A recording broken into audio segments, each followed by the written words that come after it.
Hello guys, welcome to Synopsis IAS. Synopsis IAS में आपका स्वागत है। I am Piyush Maurya. I have written UPSC CSE mains for 7 times and faced interview thrice. Currently, I am pursuing PhD from School of International Studies, JNU, New Delhi. Guys, this lecture is part of mains in 300 topic series. And if you want to enroll in this series, you can log in to our website synopsisis.in and take the advantage of this ongoing series, and it will be very beneficial and useful for your UPSC preparation. Guys, in this lecture today, we are going to talk about coastal mining. Coastal mining is a topic of environment, and ये GS paper 3 का part है। और recently 2019 में इससे एक question भी पूछा जा चुका है। So let's start to understand this topic, और हम आगे इसके एक एक पहलू पे बात करेंगे। तो सबसे पहले हम देखते हैं कि कोस्टल माइनिंग होता क्या है। कोस्टल माइनिंग जनरली, अगर हम इसको सामान्य शब्दों में कहें, तो जो रेत के खनन है उसको माइनिंग कहते हैं, और जो कोस्टल माइनिंग है वो तटवर्ती क्षेत्रों में, नदियों के और समुद्रों के तटवर्ती क्षेत्रों में होने वाली माइनिंग को कोस्टल माइनिंग कहते हैं। क्योंकि हम जैसे जानते हैं कि हमारे देश इंडिया का जो कोस्टल एरिया है वो 7,500 किलोमीटर अप्रॉक्सीमेटली फैला हुआ है, और almost 100 plus major and minor rivers जो हमारे देश में हैं। तो इस तरीके से ये काफ़ी एक बड़ा एरिया कवर करता है कोस्टल माइनिंग, और जिसका प्रभाव जो है हमारे इन्वायरमेंट पे करंट डेज में काफ़ी एडवर्सली पड़ता हुआ दिखाई दे रहा है। तो और इसलिए united nation of environment programme ने एक रिपोर्ट जारी करी थी, जिसके बाद से ये क्वेश्चन यूपीएससी में पूछा गया था। हालांकि वो क्वेश्चन 150 वर्ड्स में आया हुआ था, फिर भी इस टॉपिक को हम और भी इन्हेंस तरीके से समझ करके इसको तैयार कर सकते हैं, बिकॉज ये टॉपिक जो है आने वाले समय में काफ़ी हॉट टॉपिक होने वाला है।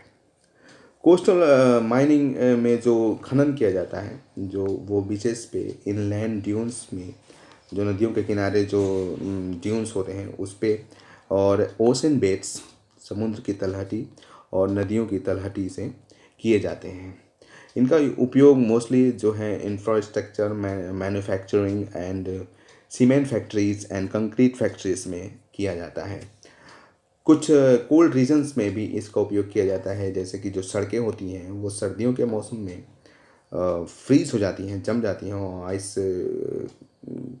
जम जाती है। तो उसको जमने से रोकने के लिए वहाँ पर रेत डाली जाती है, और रेत में सॉल्ट मिक्स कर दिया जाता है कि या कुछ और भी मिक्स करके जो इसकी फ्रीजिंग पॉइंट है उसको, फ्रीजिंग टेम्परेचर को बढ़ा दिया जाता है, जिससे कि ट्रांसपोर्टेशन आसानी से होता रहता है। तो इस तरीके से इसके मल्टीपर्पज़ यूजेस हैं जो सैंड है, और इसीलिए करंटली जो इसका डिमांड है वो हमारे देश में भी और पूरी दुनिया में काफ़ी तेज़ी से बढ़ रहा है। जैसे जैसे डेवलपमेंट की प्रक्रिया आगे बढ़ रही है, प्रोसेस आगे बढ़ रहे हैं, तो जैसे कि इंफ्रास्ट्रक्चर डेवलपमेंट के लिए, मेगा स्ट्रक्चर्स के बनाने के लिए, लोगों के घर बनाने के लिए, सड़कें बनाने के लिए, फैक्ट्रियां बनाने के लिए, एंड इस तरीके की चीज़ों में इसका डिमांड काफ़ी तेज़ी से बढ़ रहा है, और इसीलिए सीमेंट फैक्ट्रीज भी काफ़ी तेज़ी से इमर्ज कर रही हैं, बढ़ रही हैं। तो हम आगे देखते हैं कि कैसे UNEP ने इस चीज़ को एज ए थ्रेट लिया, और उसमें उनका क्या रिपोर्ट आया था। जो 2019 में जो रिपोर्ट आई थी उसका टाइटल था सैंड एंड सस्टेनेबिलिटी, मीन्स रेत और धारणीयता। धारणीयता, सस्टेनेबिलिटी का मतलब होता है जैसे कि वहनीयता इसको बोलते हैं। वहनीयता का मतलब होता है कि रिसोर्सेज का यूज़ इस तरीके से करना ताकि उनको जो है आगे की आने वाली पीढ़ियों के लिए भी हम बचा कर रख सकें। लाइक इस तरीके से यूज़ ना करना कि वो बिल्कुल ही ख़त्म हो जाए। और इसके लिए finding new solutions for environmental governance of global sand resources, और इसमें गवर्नेंस पर फोकस किया गया था कि हम नए सॉल्यूशंस की खोज करें जो ग्लोबल सैंड रिसोर्सेज को गवर्न कर सकें। And I think this is a very severe matter. तो उन्होंने इसमें कुछ प्रॉब्लम्स को हाईलाइट किया था, और जो जैसे कि ग्लोबल लेवल पे जो सैंड माइनिंग है वो काफ़ी तेज़ी से बढ़ रही है, क्योंकि उसकी डिमांड भी काफ़ी तेज़ी से बढ़ रही है विभिन्न क्षेत्रों में। और डिमांड बढ़ने के साथ जो उसकी खनन है उसमें तेज़ी हो रही है, सैंड माइनिंग में तेज़ी हो रही है। तो जो नेचुरली वो रिप्लेनिशमेंट होता है, उसकी जो रिप्लेनिशमेंट रेट है, यानी कि नेचुरली जो वो रेत बनती है उसकी जो उसका जो दर है वो इसको कॉप अप नहीं कर पा रहा है, जो डिमांड की वजह से जो माइनिंग हो रही है। तो ऑब्वियस सी बात है वो ख़त्म होने लगेगा। अगर वो इसकी रेट से बढ़ रहा होता तो that was not a problem, लेकिन उसकी दर जो माइनिंग है उसकी दर से काफ़ी कम होती जा रही है। And second problem is we can see that कि ये सेकेंड लार्जेस्ट एरिया है नेचुरल रिसोर्स के दोहन का, सैंड एंड ग्रेवल, लेकिन लिस्ट रेगुलेटेड एरियाज में आते हैं ये। इन एरियाज़ को अभी तक रेगुलेशन से बाहर रखा गया है, या फिर काफ़ी मिनिमम लेवल पे रेगुलेशन किया गया है। So that is a very irony कि जो है सेकेंड लार्जेस्ट एक्सप्लॉइटेशन वाले रिसोर्स हैं और इनका रेगुलेशन लिस्ट लेवल पे किया जा रहा है, जिसको यूएनईपी ने एक चिंता का विषय बताया है। रिसेंट जो डेटा ये भी दिखाते हैं कि जो सीमेंट का प्रोडक्शन है वो लास्ट 2 डिकेड्स में बढ़ करके ट्रिपल हो गया है because of the increasing demands. और इससे क्या हुआ कि जो सैंड और ग्रेवल्स की डिमांड और ज़्यादा बढ़ गई है। इस रिपोर्ट में एक खास बात ये भी कही गई है कि इंडिया और चाइना जो है क्रिटिकल हॉट स्पॉट्स में आ रहे हैं और सैंड माइनिंग के, क्योंकि इनकी जो डोमेस्टिक घरेलू डिमांड है वो काफ़ी तेज़ी से बढ़ रही है। तो चूँकि जैसे हम जानते हैं कि इंडिया और चाइना जो एशिया की सबसे बड़ी इमर्जिंग इकोनॉमी है, तो जैसे जैसे विकास या ग्रोथ होती है तो डिमांड रिसोर्सेज की काफ़ी तेज़ी से बढ़ती है। तो इस तरीके से जो है सैंड की भी डिमांड बढ़ रही है, और चूँकि इंडिया इतनी बड़ी कंट्री है और इसमें इतनी हाई लेवल पे अपॉर्चुनिटी भी अवेलेबल है इसको एक्सप्लॉइट करने की। सो इसमें किया जा रहा है ऐसा, लेकिन इसके साथ कुछ कंसर्न्स भी जुड़े हुए हैं, समस्याएं जुड़ी हुई हैं जिन पे हमको गौर करना चाहिए। तो हम देखते हैं कि इसके साथ किस प्रकार की समस्याएं जुड़ी हुई हैं। जो सबसे बड़ी समस्या जुड़ी हुई है वो हम कह सकते हैं कि जो एक्वेटिक सिस्टम है, जो एक्वेटिक सिस्टम है उस पर इसका काफ़ी एडवर्स और नेगेटिव इफेक्ट पड़ने वाला है और पड़ रहा है। जैसे मैरीन लाइफ में भी और फ्रेश वाटर की लाइफ में भी, जो नदियों का जल है उसमें भी और समुद्री जलों में भी इसका काफ़ी एडवर्स इफेक्ट दिखाई दे रहा है। जो समुद्र के की बात करें हम अगर, तो सबसे पहले तो ये देखा जा सकता है कि समुद्र की जो जल की जो टर्बिडिटी है, टर्बिडिटी मतलब है कि वो पानी गंदा होता जा रहा है, और पानी गंदा हो जाने से माइनिंग की वजह से वो पानी गंदा हो जाता है, टर्बिडिटी उसकी उसमें टर्बिडिटी आ जाती है। तो क्या होता है कि जो वहाँ पे नेचुरल लाइफ है, लाइक कोरल लाइफ जो हैं जिनको सनलाइट की ज़रूरत होती है कोरल्स की, वो डिक्रीज हो रहे हैं क्योंकि वाटर में टर्बिडिटी की वजह से, गंदगी की वजह से। और दूसरा गंदगी की वजह से वाटर में ऑक्सीजन का जो लेवल है वो भी डाउन होता है, और जिसकी वजह से मछलियों के भी को भी काफ़ी नुकसान पहुंच रहा है। और समुद्र में जो तटवर्ती क्षेत्र हैं वहाँ पे कोस्टल माइनिंग की वजह से जो उस एरिया में जो मैंग्रोव्स का डेवलपमेंट होता था, जो मैंग्रोव्स उगते थे उनको के ऊपर भी काफ़ी एडवर्स इफ़ेक्ट पड़ रहा है। और समुद्र पर की से जब नदियाँ मिलती हैं, जहाँ पर नदियों का जो मुहाना होता है, वहाँ पर जो कोस्टल माइनिंग की जा रही है उसकी वजह से इन नदियों का मुहाना और ज़्यादा चौड़ा होता जा रहा है बिकॉज ऑफ दैट। एंड इसमें जो है नदियों के रास्ते जिसमें सलाइन वाटर, जो समुद्र का सलाइन वाटर है वो मिक्सअप होता जा रहा है, और नदियों का जो इकोसिस्टम है वो काफ़ी एडवर्सली प्रभावित हो रहा है। और इससे यहाँ के जो वेटलैंड्स हैं उन पर भी काफ़ी निगेटिव इफेक्ट पड़ रहा है। जैसे कि सुंदरबन के वेटलैंड्स में ऐसे वो कॉन्सिक्वेंसेस देखे जा सकते हैं। और and friends, we can discuss here some examples like एक गांव की बात हम कर सकते हैं। पेरियासेमीपुरम गांव है एक तूतुकुड़ी डिस्ट्रिक्ट तमिलनाडु में, जहाँ पर इसके काफ़ी एडवर्स इफ़ेक्ट दिखाई देते हैं। जैसे कि यहाँ पे फिश कैचिंग जो है वो डाउन हो गया है काफ़ी, और जो यहाँ पे नारियल के पेड़ हैं, पाम ट्रीज़, वो जो है ड्राइड हो गए हैं, सूख गए हैं। एंड जो ग्राउंड वाटर लेवल जो है वो काफ़ी नीचे चला गया है, और जो समुद्र है वो गांव में प्रवेश कर चुका है। तो ये एक बहुत ही डेडली इफेक्ट हमको दिखाई देता है सैंड माइनिंग का। ऐसे ही अल्लापुझा और कोट्टम एंड एर्नाकुलम जैसे एरियाज़ में भी इसी तरीके की चीज़ें जो हैं दिखाई दे रही हैं मरीन लाइफ के मनी कोस्टल एरियाज़ में माइनिंग को देखते हुए। एंड अदर थिंग्स हम और भी एग्जांपल्स देख सकते हैं, जैसे कि हम उड़ीसा के सागरमाथा तट पर जो ऑलिट्रिडल कछुए या टर्टल्स जो वहाँ पर आते हैं, और वो जो रेत में अपने नेस्ट बनाते हैं और वहाँ पर अपने अंडे देते हैं, और उनको वहाँ पे अंडे को रेत से ढक कर देते हैं। तो इस माइनिंग की वजह से उन कछुओं के जो नेस्ट हैं, हैबिटेट एरियाज़ हैं, वो भी ख़त्म हो रहे हैं, और इनके भी लाइफ पर काफ़ी एडवर्स इफेक्ट पड़ रहा है, और वो एक तरीके से जो है सेंसिटिव एनिमल्स बनते जा रहे हैं।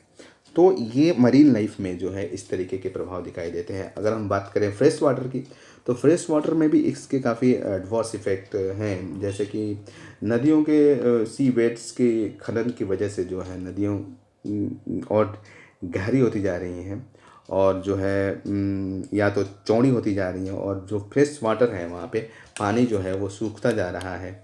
इसकी वजह से वहाँ पे फ्रेश वाटर की कमी होती जा रही है। सेकेंड, एस्चुअरीज और जो है जो उसके नदियों के मुहाने हैं, डेल्टा हैं, वो चौड़े होते जा रहे हैं काफ़ी। तो ये भी एक एडवर्स इफ़ेक्ट है उसका। सेकेंड, जो नदियों का इकोसिस्टम है, इकोलॉजी है, बीच इकोसिस्टम या रिवर इकोसिस्टम जो है, उस पे भी इसका इफ़ेक्ट पड़ रहा है। वाटर डिप्लेशन एक इसका एग्जांपल हम देख सकते हैं कि जो वाटर का पीएच है वो प्रभावित हो रहा है, जिसकी वजह से जो है वहाँ का नदियों में रहने वाले जीव जंतुओं पर इसका एडवर्स इफेक्ट पड़ रहा है। जैसे गंगेटिक डॉल्फिन और घड़ियाल पे इस माइनिंग की वजह से खतरा उत्पन्न हो गया है, और गंगा नदी को साफ करने के लिए जो कछुए उसमें डाले गए थे, वो कछुए तो लगभग अभी समाप्त ही हो गए हैं।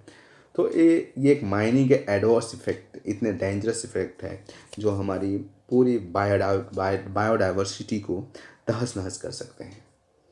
बिकॉज इंडिया इतनी बड़ी कंट्री है और इसके इतने कोस्टल एरियाज़ हैं, इतनी नदियाँ हैं, तो अगर इस तरीके से ये इलीगल माइनिंग और कोस्टल माइनिंग होती रही, तो ऑब्वियस सी बात है कि ये बहुत ही बड़े स्तर पर हमारे इन्वायरमेंट को, क्लाइमेट को और सोशल लाइफ को प्रभावित करने वाले हैं। तो इन चीज़ों को हमको ध्यान में रखना चाहिए, और अगर हम अपना आंसर लिखते समय इन चीज़ों को इंक्लूड कर सकते हैं, मतलब अपने आंसर को ज़्यादा डाइवर्सिफाई और कॉन्क्रीट रूप दे सकते हैं, तो हम को अच्छे मार्क्स इसमें मिल सकते हैं। And other problem is that कि जो रिवर बैंक्स हैं वो उनके वजह से जो है जो फ्लडिंग्स क्योंकि वहाँ पर जो रेत वहाँ से निकाल लिए जाते हैं, तो रिवर्स के जो बैंक्स हैं उनका स्ट्रक्चर चेंज हो जाता है, और उन तो बाढ़ फ्रिक्वेंटली आने लगती है, और बाढ़ ज़्यादा एरियाज़ में फैल जाती है, क्योंकि जो रेत होती है वो पानी को एक तरीके से रोकते भी हैं, एब्जॉर्ब करते हैं, और उनको ग्राउंड में नीचे भेजते हैं। तो ये एक तरीके से लीचिंग करते हैं वाटर का, और वाटर लीच करके नीचे ग्राउंड में चली जाती है, जिससे कि ग्राउंड वाटर लेवल भी मेंटेन होता रहता है, और वो एक सर्टेन लेवल पे बना रहता है।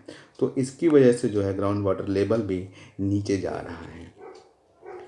फिर एक एंथ्रोपोजेनिक रीज़न ये भी है कि हम देखते हैं कि जो डैम बनाए जाते हैं नदियों के ऊपर हाइड्रो इलेक्ट्रिक प्रोडक्शन के लिए, तो उससे क्या, और या इरिगेशन के लिए, तो उससे क्या होता है कि जो पानी वहाँ पर रोक दिया जाता है तो उसकी वजह से जो सेडिमेंट्स हैं वो भी यहाँ पर रुक जाते हैं और वो आगे के लोअर एरियाज़ में वो सेडिमेंट्स नहीं पहुँच पाते हैं सही से। तो इधर लोअर एरियाज़ में माइन सैंड्स और जो सेडिमेंट्स हैं, रॉक सेडिमेंट्स, वो कम हो जाते हैं। तो जिसकी वजह से नदियों का जो एक नेचुरल फ्लो होता है वो उस पर इफ़ेक्ट पड़ता है और माइनिंग की वजह से वो और भी बुरी स्थिति में पहुंचने लगता है। इसकी माइनिंग की वजह से जो नेचुरल रिप्लेनिशमेंट है पानी या वाटर का, जैसे कि नदियों में पानी कम होता है और बढ़ता है, ये एक नेचुरल रीजन की वजह से होता है। तो जो माइनिंग है उसकी वजह से, ये नेचुरल रीजन की वजह से जो रिप्लेनिशमेंट होता है नदियों में वाटर का, वो कैपेसिटी प्रभावित हो रही है और जो है इससे जो है कोस्टल बॉडीज़ को अफेक्टिंग, ये जो अफेक्ट्स कोस्टल डेवलपमेंट। तो हम इस तरीके से देखते हैं कि जो कोस्टल माइनिंग है उसके कितने सारे एडवर्स इफ़ेक्ट्स हमारे इकोसिस्टम पर, बायोडाइवर्सिटी पर, और इवन ये वहाँ पे जो लोग काम करते हैं, वर्क फोर्स है जो उनमें, उस पर भी इसका काफ़ी एडवर्स इफेक्ट पड़ता है। कई बार क्या होता है कि वो इलीगल माइनिंग कर रहे होते हैं तो उनको ना तो फिजिकल सेफ्टी अवेलेबल होती है और ना ही सोशल सेफ्टी उनको अवेलेबल होती है। तो इस तरीके से, और दूसरी बात, इससे क्रिमिनल जो है एक्टिविटीज़ भी, उसमें काफ़ी माफिया भी शामिल हैं, जिसकी वजह से काफ़ी क्रिमिनल एक्टिविटीज़ भी रिसेंटली हमने देखने को मिली है, जिसमें जो है ऑफिसर्स के ऊपर वो सैंड से भरे हुए ट्रक्स चढ़ा देना एंड दिस काइंड ऑफ। तो ये एरिया जो है, सेक्टर जो है, काफ़ी संवेदनशील सेक्टर्स के रूप में बदल गया है और इसको जो है रेगुलेट करने की आवश्यकता है। जैसा कि अभी हम ये भी देख सकते हैं कि कर्नाटका में जो है कोस्टल इरोजन इतना ज़्यादा हो गया कि वहाँ की गवर्नमेंट को समुद्र के पानी को अंदर आने से रोकने के लिए काफ़ी करोड़ों रुपए जो है खर्च करने पड़े। हमने ये एक एग्जांपल ये भी हम देख सकते हैं कि जो नेशनल ग्रीन ट्रिब्यूनल है वो 100 करोड़ का जो है आंध्र प्रदेश की गवर्नमेंट के ऊपर 100 करोड़ का फ़ाइन इम्पोज किया। क्यों? क्योंकि उन्होंने जो है जो इलीगल सैंड माइनिंग है उसको रोकने के लिए कोई पर्याप्त कदम नहीं उठाए। तो this is the seriousness of this issue and problem. Let's see कि हम आगे इससे बचने के लिए या क्या कर सकते हैं और कैसे इससे हम खुद को सिक्योर कर सकते हैं, और हम अपने आंसर्स में भी इस तरीके के उपाय लिख सकते हैं जो इनोवेटिव हों और जो मतलब एक दिखाते हों कि हमने इशू को समझा है और उसको अच्छे से हैंडल करने के लिए हमने ये आंसर्स लिखे हैं। तो लेट्स सी कि हम क्या कर सकते हैं। पहले तो हमको जो अननेसेसरी कंस्ट्रक्शंस हैं उनको रोकने की ज़रूरत है। अननेसेसरी कंस्ट्रक्शंस को रोक करके हमको अल्टरनेटिव कंस्ट्रक्शन मटेरियल्स ढूंढने पड़ेंगे जो सस्टेनेबल हो, नेचर फ्रेंडली हो एंड कॉस्ट इफ़ेक्टिव हो। तो इसमें अगर हम अल्टरनेटिव कुछ कंस्ट्रक्शन मटेरियल्स की बात करें तो हम बात कर सकते हैं